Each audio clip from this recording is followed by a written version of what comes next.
con nuestra sesión.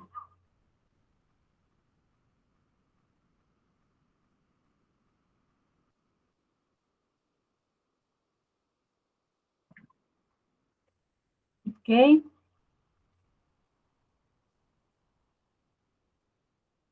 Bien, pues vamos a comenzar con nuestra clase del día de hoy, jóvenes. El día de hoy vamos a estar hablando un poco acerca de los principios básicos de la sintaxis, o para ponerlo de una forma más sencilla, cuáles son los elementos básicos de una oración. Voy a ir explicando y si ustedes tienen alguna duda pueden abrir su micrófono, pueden escribirme en el chat, ¿vale? Para que ustedes puedan entender el tema.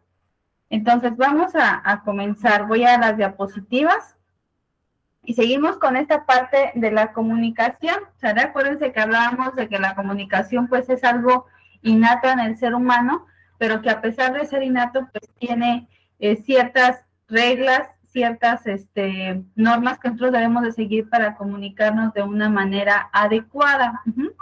Vuelvo a repetir, nuestro tema son los principios básicos de la sintaxis.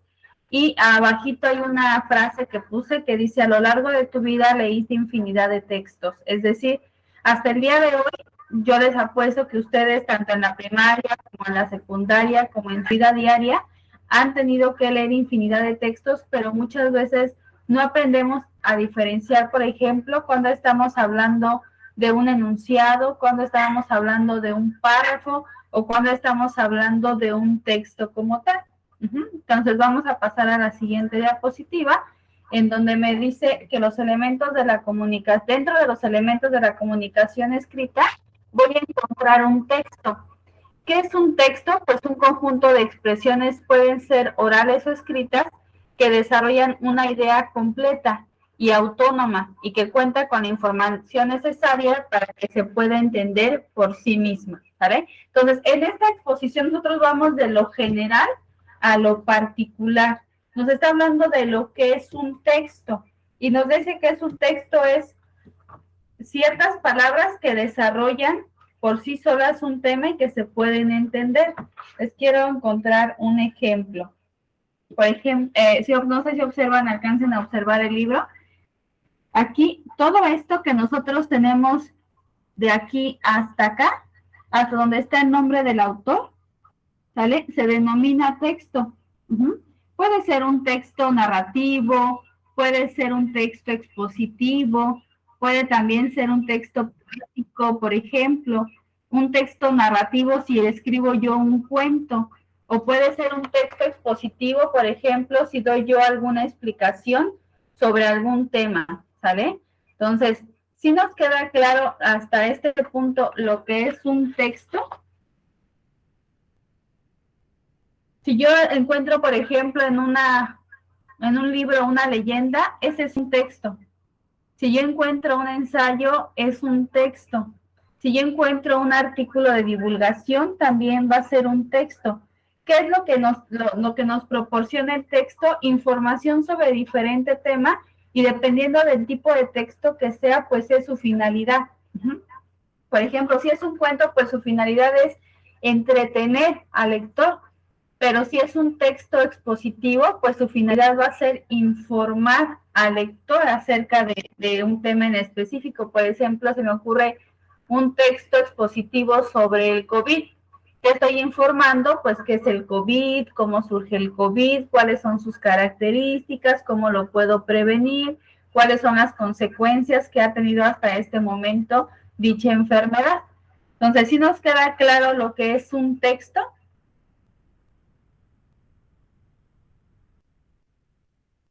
Coméntenme, por favor. Ok. Ahora, este es el elemento más general. Nosotros vamos a ir viendo cómo es todo este complemento, todo este texto está conformado en su estructura por partes más pequeñas. Déjenme darle para que entre algún compañero de ustedes y continúo. Ok. Entonces, ya vimos que es un texto. Les doy un minutito para que me copien la definición.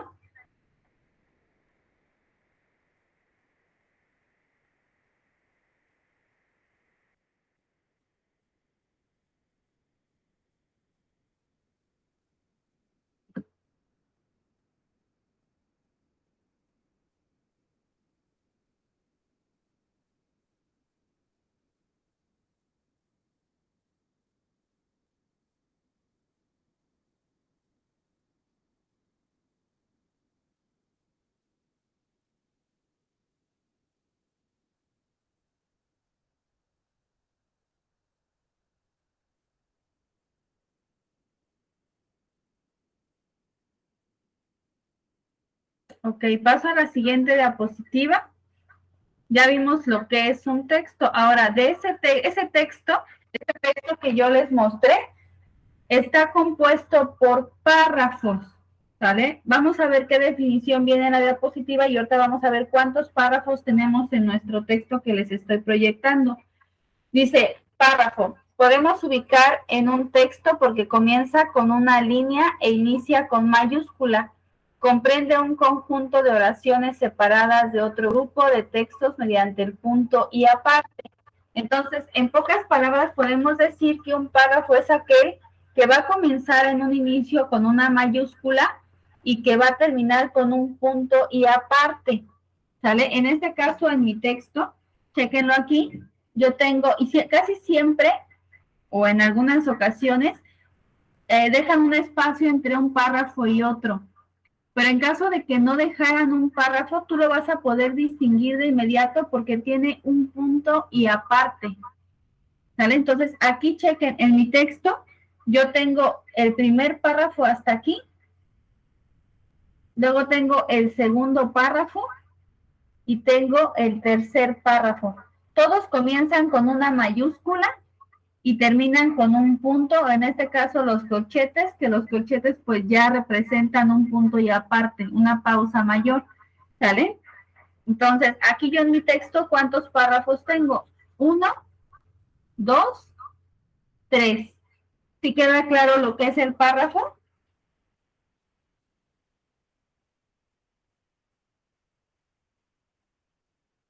Okay, voy a dar acceso a otro compañero, me regreso tantito. Ok, ya que vimos nosotros lo que es el texto y lo que es el párrafo, bueno, copian la definición de párrafo para pasar a la estructura más pequeña del párrafo. ¿Por qué está conformado el párrafo? Recuerden que les advertí en un inicio que vamos a ir de lo general, es decir, de lo más grande a lo más pequeño para poder analizar estos elementos que nos ayudan en la comunicación escrita. ¿Sale? Vayan copiando la definición o lo que ustedes consideren que es importante para que ustedes entiendan el tema.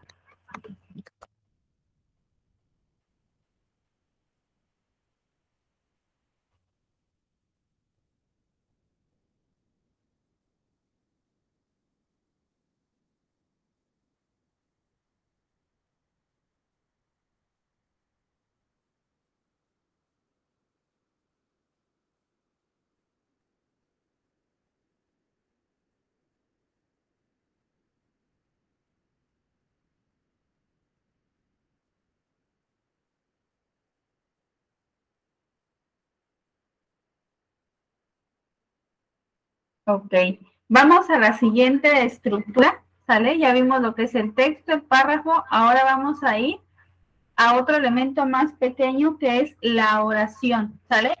Este texto que está conformado por 3 párrafos, dentro de cada párrafo está conformado por diferentes oraciones. ¿Qué es una oración? Me dice la diapositiva. Es una expresión que cuenta lo que es y lo que sucede a uno o varios sujetos en un tiempo determinado. Esta relación entre alguien que hace algo se conoce como relación predicativa, es decir, se manifiesta en un verbo conjugado. Acuérdense, ahora vamos a entrar a ver lo que es un verbo a detalle, pero acuérdate que un verbo es una acción, correr, nadar, saltar, gritar, etcétera. Me dice la definición de la Real Academia Española de lo que es una oración, me dice que es la unidad más pequeña de sentido completo en sí misma en la que se divide el habla real. ¿Sale? Entonces tenemos un texto, ese texto está conformado por párrafos y esos párrafos dentro de él contienen diferentes oraciones. ¿Sale? Un ejemplo muy sencillo de una oración es Juan y Pedro leyeron un libro de historia muy interesante. ¿Sale? Me está poniendo ahí el sujeto, me está colocando el verbo, ¿sale? Una proposición, un adjetivo. Entonces, ahora vamos a ir nosotros desglosando cómo estas oraciones, a su vez, se dividen todavía en cosas más pequeñas. Por ejemplo, si yo aquí tuviera que diferenciar cuántas oraciones hay en la definición de esta diapositiva, se las voy a marcar, miren. Por ejemplo, es una expresión que cuenta lo que es y lo que sucede en uno o varios sujetos en un tiempo determinado. Esa sería una oración. Está dentro de un párrafo. ¿Por qué? Porque el párrafo comienza con mayúscula y termina con un punto. Ahora vamos a ubicar otra oración. Esta relación entre alguien que hace algo se conoce como predicativa. Aquí tengo yo otra oración. Ay, no me la quiso marcar, permítanme. ¿Sale? Y ahora vamos a encontrar la tercera oración, que dice, es decir, se manifiesta en un verbo conjugado. Y ahí yo tengo ya 3 oraciones en un párrafo. ¿Sí se entiende esta parte? Lo que es una oración.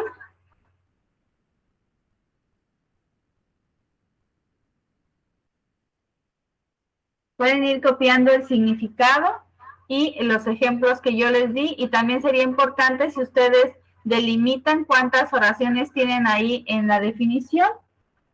¿Sale? Ok, muy bien. Si vamos a entender, como decía su compañero, que el párrafo termina con un punto, y es un punto y aparte, porque si aquí, por ejemplo, hubiera un punto y seguido, y aquí todavía yo le escribo, por ejemplo, y me pongo a escribirle, eso no sería un párrafo, ¿sale? Esto sería solamente un punto y aparte, pero mi párrafo va a terminar hasta donde esté el punto y aparte. Y pues las oraciones son las que nos expresan ciertas ideas dentro de un texto. En este caso yo tengo 3 ideas. Déjenme darle ingreso a uno de sus compañeros y otra continúo. Ustedes vayan copiando.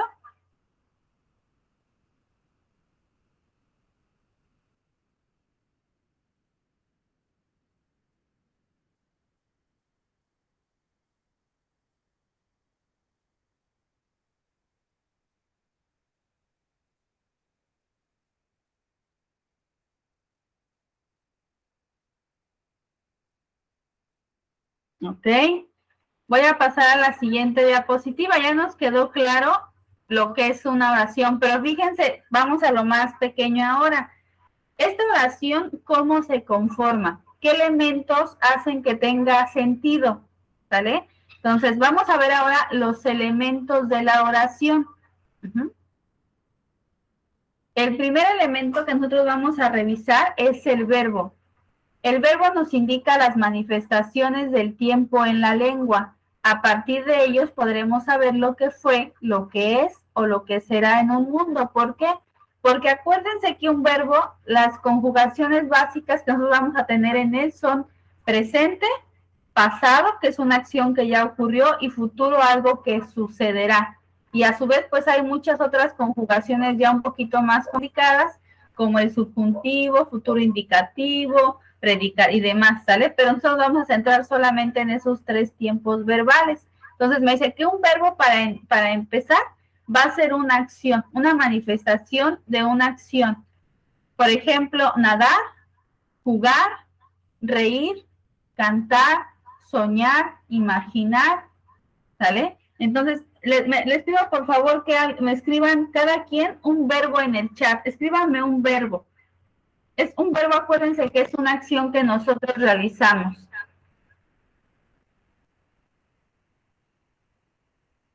Ok, correr, muy bien.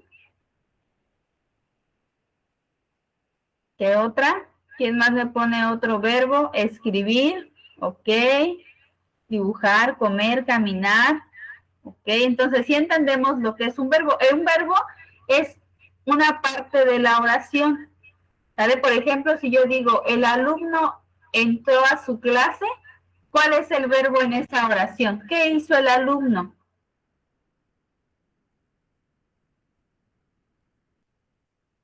Vuelvo a repetir, el alumno entró a su clase, exacto, entró.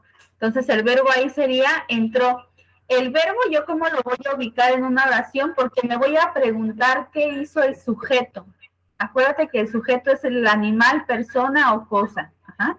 Entonces, por ejemplo, si yo digo, mi mamá horneó un pastel, para encontrar el verbo me pregunto, ¿qué hizo mi mamá? Entonces me contesto, horneó. Si yo digo, el niño comió paletas, pregunto, ¿qué hizo el niño? Comió, ¿sale? Y así encuentro al verbo. Hagan su apunte, por favor. Si hay alguna duda sobre el verbo, me indican, por favor, para poder aclararlo. Y si no, pues continuamos.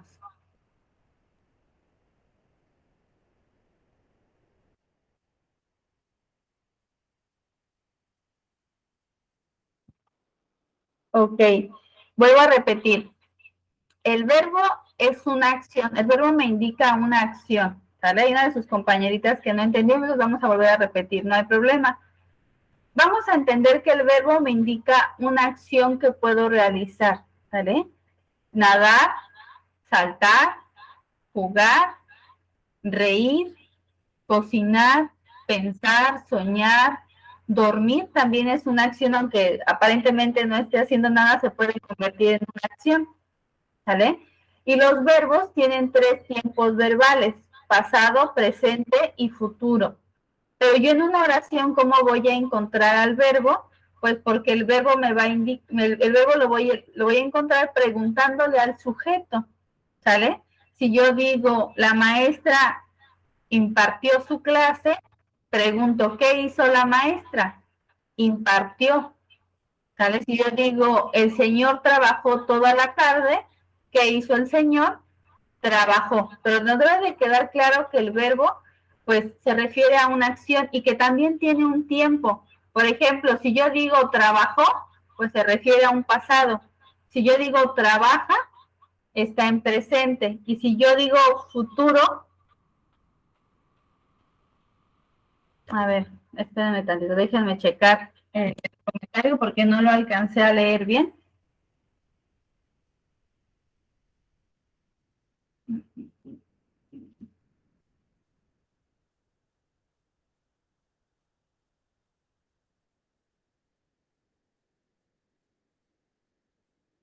Entró está en pasado, ¿sale? Si yo digo entró, el tiempo está en pasado porque es una acción que ya realizó.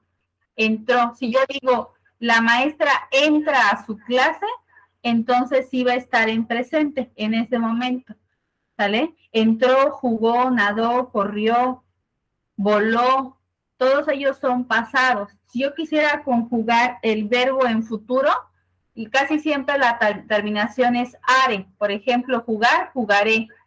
Comprar, compraré. Saltar, saltaré. Volar, volaré. Y si yo digo volar en pasado, voló. ¿Sale? Entonces, para que vayamos identificando ahí esa parte. ¿Alguna otra duda que tengan referente al verbo?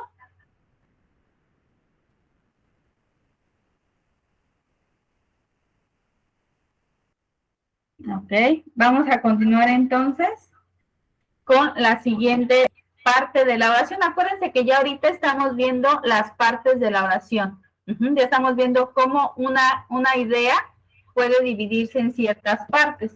El siguiente elemento es el sujeto o en algunas pruebas, como las que ustedes van a presentar, lo van a encontrar como sustantivo.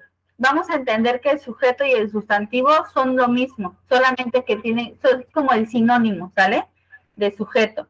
Entonces, el sujeto va a ser la persona, el animal o la cosa que lleva a cabo la acción dentro de la oración.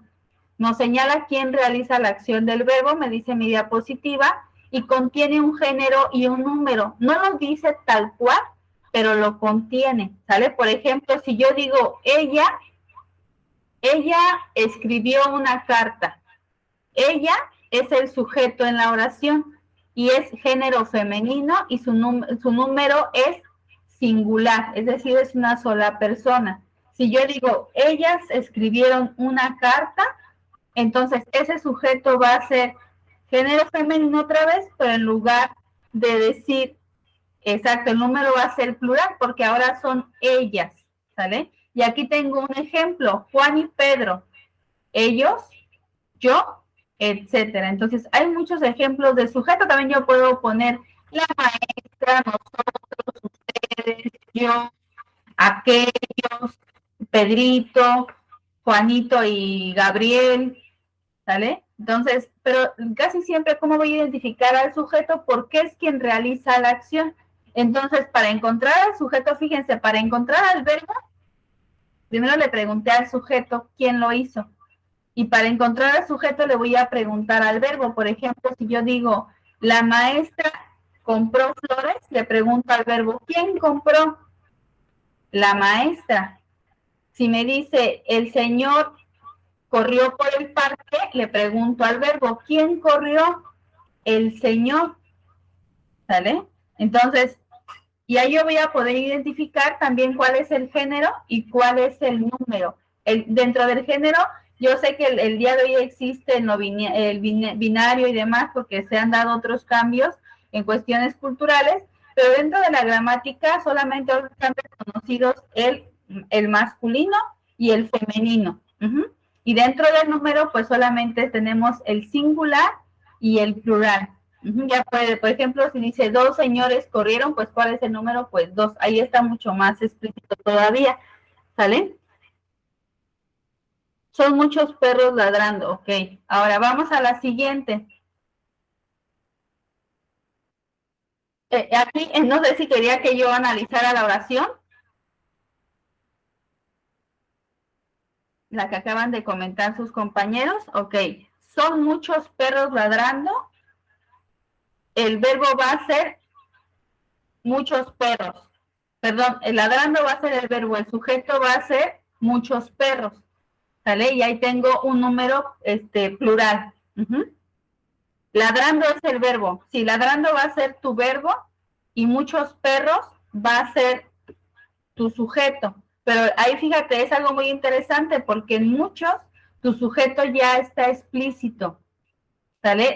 El número del sujeto ya está más que explícito. Te lo deja muy claro. ¿Sale? Si dice, los perros están ladrando, también te da lo mismo, van a ser un número plural, pero el muchos todavía es como que da más énfasis. ¿Alguna otra pregunta sobre el sujeto que tengan?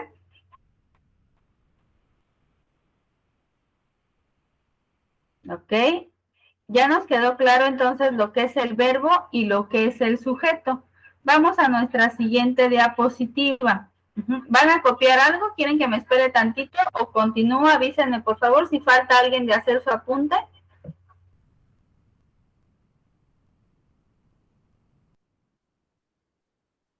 Ok, creo que ya todos tienen listo el apunte. Ok, paso a la siguiente diapositiva. Si quieren que me regrese, me avisan, por favor. Vamos ahora al artículo, ¿vale? Nos dice, nos muestra la relación que se establece con el sustantivo. Hay ocasiones en que ustedes sí van a encontrar un artículo en una oración y hay veces en que no. O sea, no es obligatorio que todas las oraciones cumplan con un artículo. Algunas sí lo tienen y otras no. Los artículos deben concordar con el género y número. Por ejemplo, si yo digo, las señoras salieron a caminar, pues obviamente el las concuerda con señoras, que es nuestro sujeto. Entonces, los artículos son los que van a preceder al sujeto, es decir, están antes del sujeto. Y algunos ejemplos son los que tengo ahí, el, las, los, las, ¿vale? En ocasiones puede ser que no te traiga tan explícito tu oración el sujeto, pero con el mismo artículo te lo da. Por ejemplo, si yo digo, él corrió temprano, ahí yo podría confundir que él es un artículo y no, ahí él está fungiendo como el sujeto. ¿Cuál es la única diferencia como yo voy a poder interpretar dónde está fungiendo como un artículo y dónde está fungiendo como un sujeto? Por ejemplo, cuando viene de esta forma, lo voy a redactar aquí. El señor compró manzanas. Él está haciendo un artículo, está fungiendo como un artículo. Ajá. Y fíjense, concuerda con el género y con el número. Por eso es él, porque es masculino y está fungiendo en singular porque solamente es un señor. Pero si, por ejemplo, en tu oración viene Él compró manzanas. Ahí es lo importante que vimos sobre la acentuación la semana pasada, donde dice él, él con acento ya no es un artículo, está representando a nuestro sujeto. Nada más lo único diferente que tiene es que lleva el acento. ¿Vale? Entonces, ¿quién compró manzanas? Nuestro sujeto es él. Aquí no hay un artículo, solamente hay un sujeto. En el anterior, el que puse primero, sí, el señor compró manzanas. ¿Por qué? Porque tengo aquí el señor que está fungiendo como un sujeto y el él no lleva acento. En la oración de abajo sí lleva acento, entonces se convierte en un sujeto. ¿Sabes? Espero que no los haya hecho un poquito de bolas, pero es para que ustedes puedan diferenciar cuándo va a ser un artículo él y él, ¿sale? Entonces el artículo va a acompañar al sujeto y aquí tenemos algunas ideas. Él, las, los, la, ¿sale? Etcétera. Le pegó con... Es que se me van rápido los mensajes aquí. Ahorita lo analizamos. Espérenme tantito.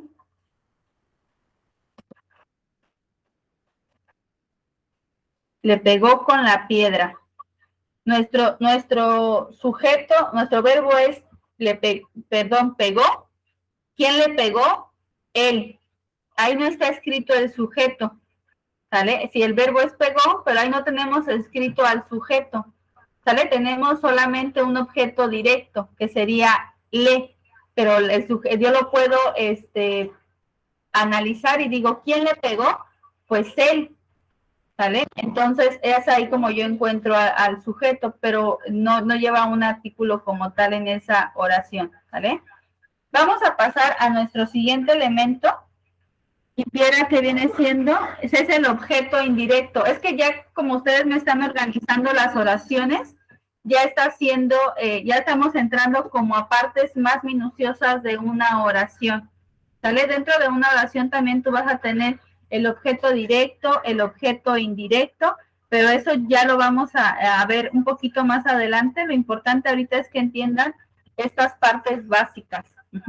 Vamos a ir a nuestra siguiente diapositiva, que es la preposición, ¿vale?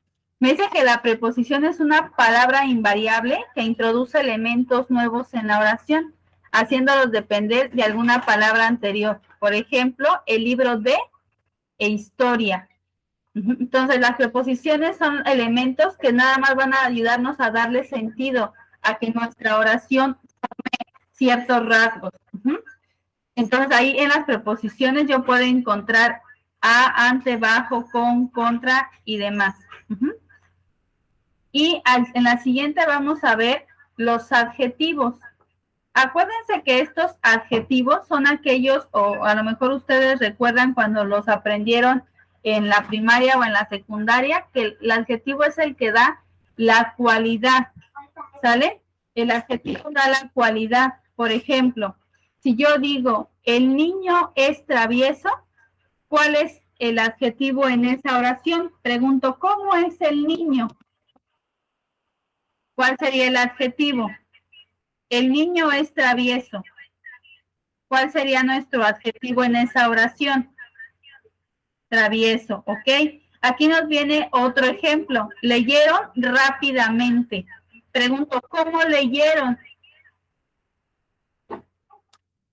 Rápidamente. Si yo digo el perro es travieso, se vuelve a repetir ahí, obviamente travieso, ¿vale? Si yo digo, por ejemplo, en mi oración, la señora es carismática, ¿cuál es el adjetivo ahí? Carismática, ¿sale? Entonces, siempre los adjetivos son muy fáciles de aprender porque lo que hacen es proporcionarme o ayudarme a describir las cualidades del sujeto, ¿sale? O del verbo. Por ejemplo, si digo, él corrió rápidamente, estoy describiendo el verbo. ¿Cómo corrió? Rápidamente, ¿sale? Pero ellos siempre van a calificar, van a describir, ¿sale? Permítanme tantito, regálenme 2 minutitos.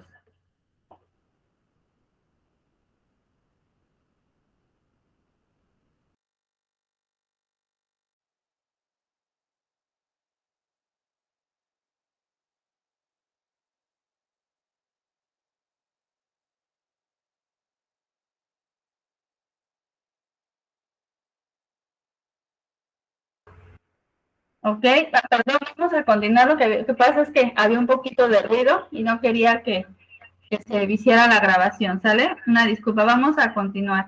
Entonces, nosotros ya vimos en esta parte los elementos de la oración. Nos falta otro que es el adverbio, ¿vale? El adverbio es el que va a ayudar a ser más específico al verbo y no tiene variación de género o de número. Ese adverbio lo vamos a ver nosotros más adelante, ya a mayor detalle.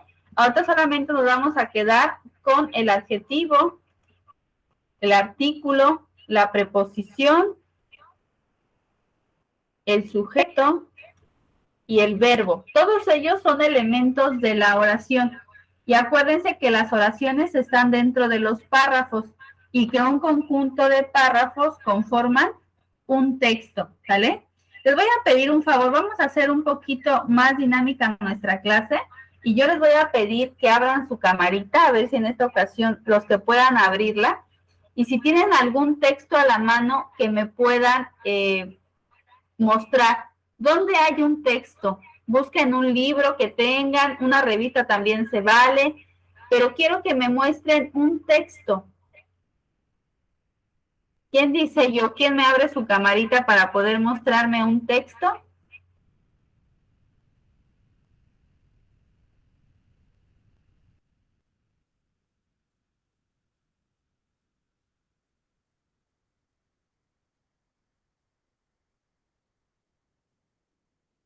¿No, jóvenes? ¿Nadie se anima a mostrarme un texto para analizar cuántos párrafos tiene? Ok. No, no estoy proyectando el texto. Yo les estoy pidiendo que ustedes me muestren el texto, pero si no se puede, no se preocupen. ¿Sale? Vamos a continuar. Ok, ahora, jóvenes, vamos a pasar a otro tema. Voy a dejar de presentar estas diapositivas para irnos a otro tema. Hasta aquí nosotros ya, ya estuvimos repasando cuáles son los elementos de una oración y cuáles son los elementos básicos de la sintaxis. Hoy aprendimos qué es un texto, qué es un párrafo, qué es una oración y qué elementos en general conforman una oración, como lo es el sujeto, el verbo, el artículo, ¿sale? Y el adjetivo. Entonces, ahora vamos a nuestro siguiente tema. Dejo de presentar, permítanme tantito, voy a presentar otras diapositivas.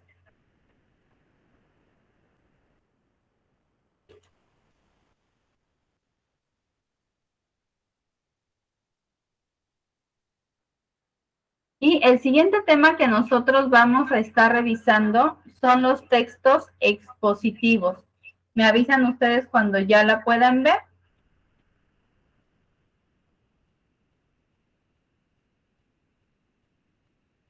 Creo que ya, ¿verdad? Ya lo podemos ver.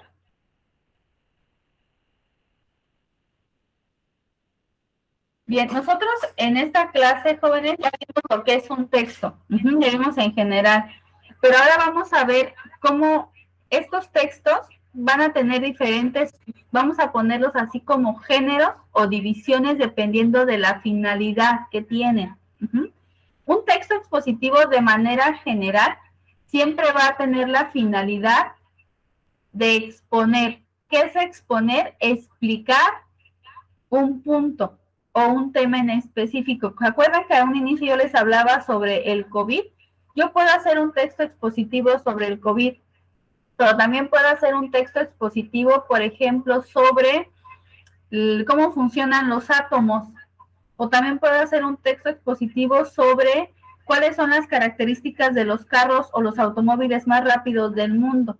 Entonces, la finalidad de un texto expositivo, vamos a entenderlo así, siempre va a ser comunicar, ¿sale? Explicar algún tema en específico. Entonces, vamos a leer lo que dice en esta parte la definición de los textos expositivos. Dice, un texto expositivo es aquel que expresa una idea, un concepto, un hecho de forma objetiva. Aquí esta frase objetiva es muy importante. ¿Por qué? Les voy a poner un ejemplo. Cuando yo redacto un poema, el poema, si yo hablo, por ejemplo, del amor que siento por mi pareja, o hablo el cariño que siento por las plantas o cositas así, yo estoy poniendo mis sentimientos en ese texto. No estoy siendo objetivo. Imagino que todos ustedes han visto en algún momento noticias. Todas las noticias tienen que ser objetivas. ¿Por qué? Porque solamente me va a recalcar el hecho. Les voy a poner un caso. Vamos a imaginar que voy a dar la noticia de que atropellaron a un motociclista. Si yo soy objetiva, voy a llegar con mi micrófono y voy a decir, estimado auditorio, el día de hoy voy a hablarles acerca del caso del joven que acaban de atropellar en la autopista tal, con dirección hacia tal lugar, en el kilómetro tal. El culpable fue el automovilista con las placas tal y tal. Estamos esperando a que llegue la ambulancia para que nos dé los términos en que está el herido. Eso fue objetivo, solamente dije el suceso y dije datos en generales. Pero si yo, por ejemplo, exacto, estoy aportando solamente la información fundamental, pero si yo, por ejemplo, digo, está gravemente herido y siento mucha pena al verlo, pobre hombre, está tremendamente herido, ya no estoy siendo objetiva, ya estoy dejando que mi punto de vista, que mis emociones entren. Entonces un texto expositivo no debe de tener ninguna emoción ni ningún punto de vista personal. Lo único que tengo que hacer yo es comunicar, ¿sale? En el texto expositivo no expreso emociones, solamente comunico, con la intención de informar. Aquí nos dice nuestro texto, es decir, voy a informar sobre algo de manera objetiva. Yo no opino, solamente aporto los conocimientos que ya investigué. Exacto, ¿sale? Tiene mucho que ver cómo me dirijo yo, cómo utilizo el lenguaje, qué términos utilizo. Dice, esto significa que el autor de un texto expositivo no refleja sus sentimientos ni da su opinión, sino que aporta datos e información. Cuando nos dice veraz, es información que es ya verificada, que está argumentada, que está documentada. Casi siempre van a ser datos, porcentajes. Si yo, por ejemplo, digo, según el INE, el 80% de la población femenina el día de hoy está trabajando en diferentes ámbitos. Estoy dando una información veraz si esto fuera real, ¿no? Si yo lo hubiera bajado de alguna página. Entonces, se puede comprobar. Entonces, sí nos queda claro, número uno, que el texto expositivo, valga la redundancia, va a exponer un tema, dando información o datos de una manera objetiva, ¿vale? Me dice abajito, los textos expositivos pueden ser orales o escritos y generalmente hay dos tipos, ¿sale? Entonces, estos mismos textos expositivos tienen una subdivisión. ¿Cuándo un texto expositivo puede ser oral? Cuando yo hago, valgo la redundancia, hago una exposición ante un auditorio, ¿vale? O cuando yo, por ejemplo, como les acabo de dar el caso, doy una noticia, también es un texto expositivo. Exacto, ¿sale? Entonces vamos a ver ahora cómo se subdividen estos textos expositivos. Tengo los divulgativos, como los libros o textos o un artículo de una revista, por ejemplo, que busca difundir ideas o novedades a amplios sectores de la sociedad, es decir, son medios de comunicación masiva. Es decir, que yo sé que, por ejemplo, si saco un artículo en una revista que es muy conocida, mucha gente va a tener acceso a ella. Entonces, la finalidad de estos textos son divulgar a grandes cantidades, llegar a muchas personas con esa información, ¿sale? Y los textos especializados van a ser más complejos y el público al que van dirigidos no siempre es muy amplio. Por ejemplo, si yo hago un texto expositivo donde hable acerca de la importancia de la niñez en la evolución del ser humano psicológica y utilizo términos muy específicos, ¿creen que cualquiera lo pueda entender? Si, por ejemplo, les hablo acerca de las dimensiones que utilizó Sigmund Freud, de las esferas de la personalidad, si ocupo, por ejemplo, las diferentes etapas y menciono otros psicólogos, ¿ustedes creen que toda la gente lo pueda entender ese texto de divulgación especializado? No. Entonces, esos textos especializados, ¿para quién están dirigidos la mayoría de las veces? Pues para las personas que se encargan del estudio de ese campo. ¿Sale? Por ejemplo, cuando ustedes el día de mañana, si alguno de ustedes esperemos que se ingresa a una universidad, la mayoría de los textos en la carrera que estudie van a ser textos especializados para aquellos que están estudiando específicamente ese tema. Exacto, y va a depender del conocimiento del área, así como hay textos en el área de matemáticas, en el área de ciencias, en el área de la mercadotecnia, en el área de las artes, ¿sale? Va a haber textos especializados de muchos ámbitos, pero la diferencia entre los divulgativos es que ellos no llegan a toda la población. Los divulgativos, su lenguaje es más sencillo, más fácil de entender, por eso llegan a mucha gente, y los temas a veces no son tan especializados, ¿vale? Y los especializados, valga la redundancia, pues sí son más específicos y obviamente llegan a una minoría por el tipo de lenguaje que utilizan, porque es más técnico y por lo que quieren transmitir, ¿vale? Vamos al siguiente. Dice, un texto expositivo tiene una estructura determinada y tiene una serie de características. Entonces, ya vimos que hay dos tipos de textos, pero cualquiera que sea el tipo de texto, tanto divulgativo como especializado, vamos a ver que los dos van a tener siempre que seguir una estructura. Perdón, ¿ya copiaron esta parte o requieren que me espere tantito? Ustedes díganme. ¿Ok? ¿Si me espero o ya la copiaron?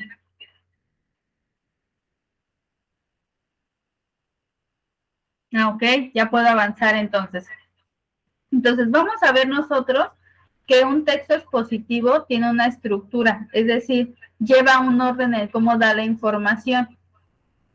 Y aquí vienen esas tres partes de la estructura, ¿vale? La introducción, el desarrollo y la conclusión.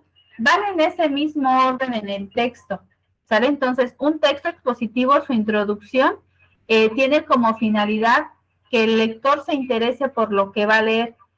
Hay un escritor que dice que un escritor, valga la redundancia, tiene los primeros renglones para atrapar al lector.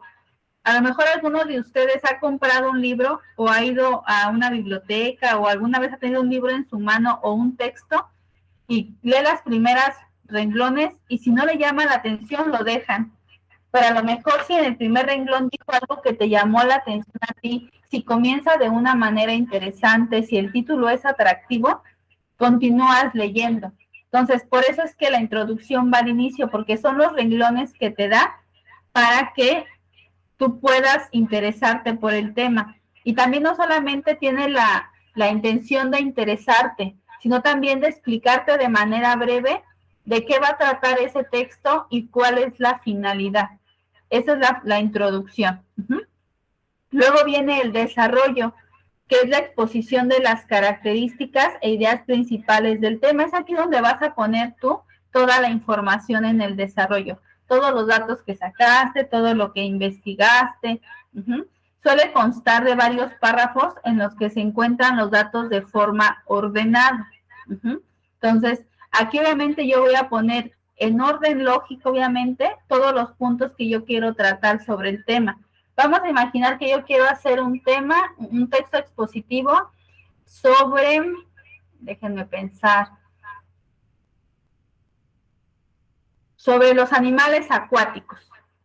¿Vale? Entonces, en la introducción, pues obviamente voy a poner, en este texto vamos a hablar acerca de los animales acuáticos con la finalidad de que ustedes los conozcan un poquito más y demás. En el desarrollo ya voy a empezar yo a describir los animales acuáticos. Son aquellos que podemos definirlos, cómo voy a dar la definición, voy a dar sus características, puedo decir cuánto tiempo de vida tienen, puedo decir en qué consta su alimentación, en qué lugares se distribuye cada tipo de especie de animales acuáticos, ¿vale? Entonces, ahí voy a ir dando toda la información para explicar el tema. Ese es mi desarrollo. Y la conclusión es a partir de todo lo que yo ya escribí, de todo lo que yo ya analicé en el desarrollo, a qué punto llego. Y también va a ser como un breve resumen de las ideas más importantes, ¿vale? Entonces, esos son los tres elementos básicos: introducción, desarrollo y la conclusión, ¿sale? Que como decía su compañera, pues es una breve explicación mínima de todo lo que viene el desarrollo como a una manera de cierre, ¿sale? Creo que están muy informados hoy, sí han participado mucho y eso me da gusto. Entonces, no sé si ustedes tengan alguna duda.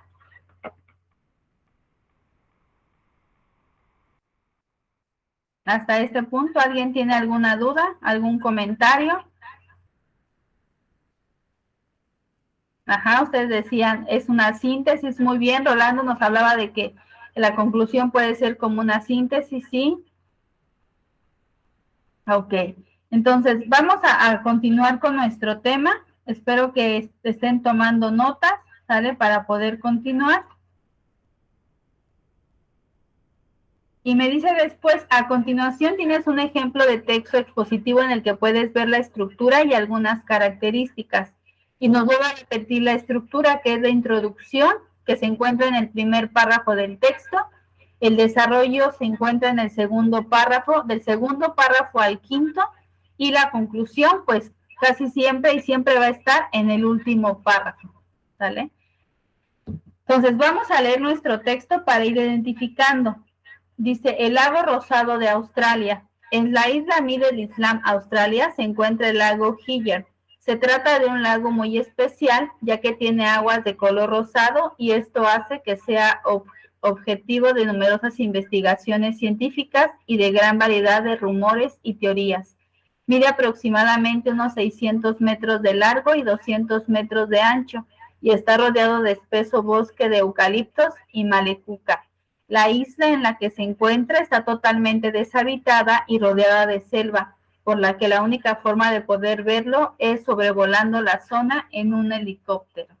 Y ahí nos muestra una imagen. A veces los textos expositivos también contienen algunas imágenes, ¿sale? Entonces, este primer párrafo que nosotros acabamos de leer, donde nos habla acerca del lago, cuál es su ubicación, por qué lo tengo que estudiar, qué de diferencia o qué de interesante tiene este lago con otros, pues el color rosado, el que ha sido de numerosos estudios. Aquí solamente me está introduciendo al tema. ¿De qué va a hablar y por qué es importante que hablemos de ello? Si se dieron cuenta de esta parte. Ahora, vamos a ir al desarrollo. En el desarrollo me dice, el lago Hiller fue descubierto en el año 1802 gracias a una expedición conocida como Fielder.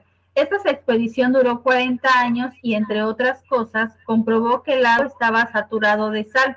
Existen 34 grados de sal por cada litro de agua, más de la cuarta parte de sal en un litro de agua, cantidad muy parecida a la que tiene el Mar Muerto.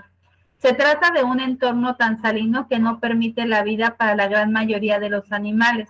Sin embargo, existen bacterias que han adaptado a estas condiciones su salinidad y pueden vivir en estos ambientes. Algunas de estas bacterias son Dunaleia, salina y halobacterias. En primer lugar, seguimos con el desarrollo de este párrafo que les acabo de decir, ya nos está dando datos, características específicas del lago del cual están hablando. En primer lugar, las bacterias Dunaleia salina contienen una gran cantidad de beta-carotenos, componente que se encuentra en las zanahorias, calabazas y tomates, que las ayudan a protegerse de la intensa radiación solar. Estas sustancias químicas se utilizan para la cosmética, gracias a sus propiedades antioxidantes. También se emplea en la industria alimentaria como colorante por su color rojizo. Gran parte del color del lago Hiller proviene de estas bacterias cargadas de beta-carotenos. Seguimos con el desarrollo. Por otro lado, se encuentran las halobacterias, organismos conocidos como extremófilos, ya que son capaces de dividir y desarrollarse adaptadas a condiciones extremas, como la gran salinidad y la radiación solar. Las halobacterias poseen una proteína conocida como bacteriorubinaria, del color rojo, que sirven para absorber la luz solar y realizar la fotosíntesis. Mucha gente piensa que la consistencia de este lago es la de un batido de fresa. Sin embargo, cuanto más cerca te sitúas del agua, su color se aclara, mientras que el color rosa es más intenso si se mira desde el aire. y aunque su tonalidad es inusual, el agua no es tóxica ni se ingiere. Aquí tenemos nosotros nuestro desarrollo, ¿sale? Todo lo que yo acabo de leer es el desarrollo, excepción de la primer párrafo, que era nuestra introducción, donde nos decía de qué íbamos a hablar. Y ahora llega la conclusión. En conclusión, existen dos tipos de organismos en el lago Gila, las bacterias dunalinas salinas y las halobacterias, cuya mezcla otorga al agua del lago, sus características color rosado, que a pesar de su enorme cantidad de sal, no resulta perjudicial para la salud. Y al último viene siempre quién fue el autor y qué documentos se consultaron. Germán Portillo, ¿por qué es rosado el lago Gila? Meteorología en Real Consulado, y ahí viene el número, fragmentos de textos adaptados. ¿Sale? Siempre nos va a poner la fuente de donde saca la información, sobre todo si es un texto especializado, como en este caso. ¿Por qué podremos decir que este texto expositivo es especializado? ¿Qué tiene que lo hace ser un texto especializado y no un texto divulgativo? ¿Quién me quiere decir ahí? En el chat, ¿quién me escribe? ¿Por qué este texto que yo acabo de leer lo vamos a denominar nosotros que es un texto especializado? ¿Qué características tiene que lo hace que sea especializado? Recuerden lo que vimos hace un momento en la clase.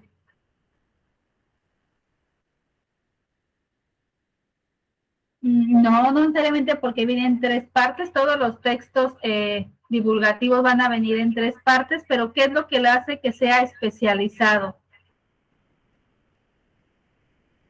Cualquiera puede entender estos términos que utiliza, por ejemplo, donde dice Dunaliella salina, halobacterias, gramos de sal por cada litro de agua. Bueno, eso creo que sí está fácil. ¿Ok? Tiene esas tres partes, pero por ejemplo, tiene unos términos que no cualquiera puede entender. ¿Quién va a saber de una halobacteria? Pues un biólogo marino, un científico. ¿Quién nos va a poder decir qué es la radiación solar? Exacto, habla de un tema específico. ¿Quién nos va a hablar de los extremofilos? Entonces, utiliza términos que nosotros, como no estamos inmersos realmente en ese tema de la ciencia, no comprendemos en su totalidad. Por eso es un texto especializado el que yo acabo de leer, ¿sale? Ahora, vamos nosotros, jóvenes, ya por último, a realizar una pequeña prueba, ¿sale? ¿Ok? Nos habla acerca de ciertos conocimientos. Ahora, vamos ya por último, no sé si alguien tenga alguna duda hasta esta parte de los textos expositivos. ¿Hay alguna duda que tengan, nada que no haya quedado claro acerca de su estructura, de los tipos que hay? Ok, entonces ya para concluir, vamos a hacer este pequeño ejercicio, nada más estos primeros tres que me hablan de sus características. Me dice, un texto expositivo tiene una estructura determinada y una serie de características. En los espacios en blanco yo tengo que colocar qué parte de la estructura de un texto se refiere. Me dice, en la que se despierta interés por el tema y se explica brevemente de lo que trata. Ok, muy bien, es la introducción. Lo pone en rojo porque estamos en lo correcto, ¿vale? La siguiente, ¿qué es la exposición de las características e ideas principales del tema? Suele constar de varios párrafos en los que se encuentran los datos de forma ordenada. ¿Qué es entonces ahí? Ok, muy bien. El desarrollo. Es donde aporto toda la información que investigué. Muy bien, jóvenes. Y por último, es un breve resumen de las ideas más importantes. No siempre hay conclusión, es opcional. Pues ahí nos dice la misma respuesta, ¿vale? Conclusión. Entonces, no sé si ustedes tengan hasta este momento alguna duda, algo que no entendieron.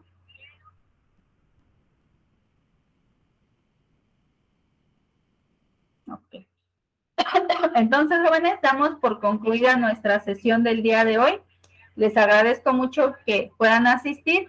Yo de todos modos pongo la grabación el día de mañana, el link para que ustedes las puedan ver las veces que sean necesarias, para que puedan hacer sus apuntes bien, para que puedan repasar los temas. Y si el día de mañana o en otra ocasión tú ves el video y te surge todavía alguna duda del tema, sin ningún problema tú me puedes escribir y aclaramos la duda, ¿sale? Entonces, eso sería todo, jóvenes. ¿Pueden copiar el ejercicio? Sí, lo dejo un ratito para que lo puedan copiar. Y los que ya no tengan ninguna duda, nada que copiar, que creen que ya entendieron el tema, pues nos vemos el día miércoles en nuestra siguiente sesión. Que tengan bonita tarde, cuídense mucho.